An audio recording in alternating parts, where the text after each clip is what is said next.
Gaza में युद्ध विराम की सभी कोशिशें खत्म हो गई हैं। सीज फायर की सभी उम्मीदें टूट गई हैं। गाजा की धरती पर फिर से विनाश का बहुत बड़ा बवंडर आ गया है। इजराइल का सबसे बड़ा दुश्मन याह्या सिनवार ने इस्माइल हानिया की जगह ली।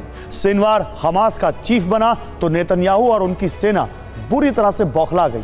सिनवार के हमास चीफ बनने के साथ ही इजराइल ने गाजा की समाप्ति का ऑपरेशन लॉन्च कर दिया। गाजा में जंग की आग फिर से बहुत विकराल हो गई है। गाजा में विनाश का आकार और प्रकार बड़ा हो गया है।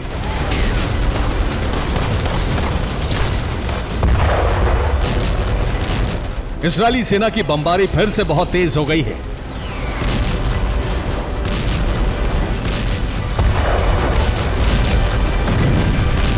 आईडीएफ जिस तरह से हमले कर रही है उससे उत्तर से लेकर दक्षिण गाजा तक तबाही का बहुत बड़ा तूफान आ गया है।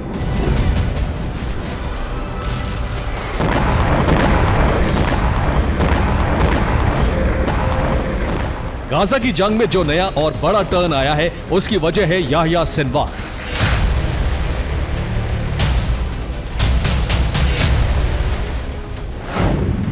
याह्या सिनवार अब हमास का चीफ बन गया है। मतलब यह कि उससे हानिया की जगह मिल गई है। वो अब हमास के पॉलिटिकल ब्यूरो का हेड बन गया है। याह्या सिनवार अब तक हमास का गाजा चीफ था, लेकिन इस्माइल हानिया की हत्या के बाद अब याह्या सिनवार हमास का चीफ बन गया है। याह्या सिनवार ही पिछले साल 7 अक्टूबर को इजराइल में हुए नरसंहार का मास्टरमाइंड है। सिनवार को इजराइल दुश्मन नंबर 1 मानता है।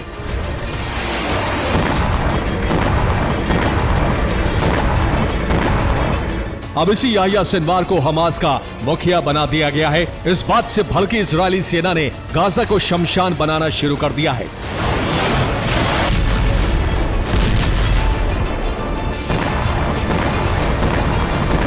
सिनवार को मौत के घाट उतारने के लिए इजराइल ने जमीन और आसमान एक कर दिया है।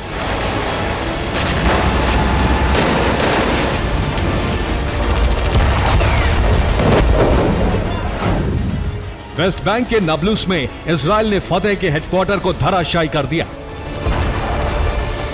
गाजा में आईडीएफ ने अल कसाम कमांडर के घर को तबाह कर दिया। लास्ट में अल कसाम के 45 लड़ाके मारे गए। राफा में हमास से जुड़ी बिल्डिंग को भी टारगेट किया गया। हमले के बाद बिल्डिंग पूरी तरह बर्बाद हो गई। जेनिन में इजरायली सेना ने रेफ्यूजी कैंप को तहस नहस कर दिया। हमले में 1 दर्जन लोगों की मौत हो गई।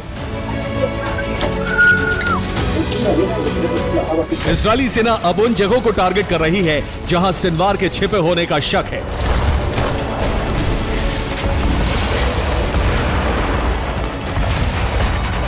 एक तरफ इजराइल ने सिनवार को खत्म करने का ऑपरेशन लॉन्च कर दिया है, तो दूसरी तरफ सिनवार को हमास चीफ बनाए जाने से अल कसाम के हौसले बुलंद हो गए हैं।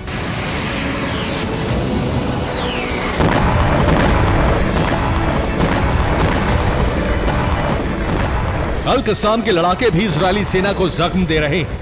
यही वजह है कि गाजा युद्ध का स्वरूप बहुत ही विध्वंसक हो गया है।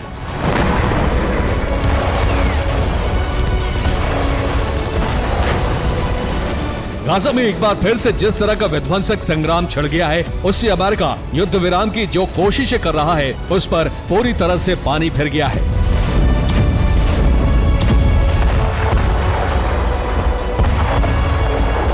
Bureau report, TV9 Bharatvarsh.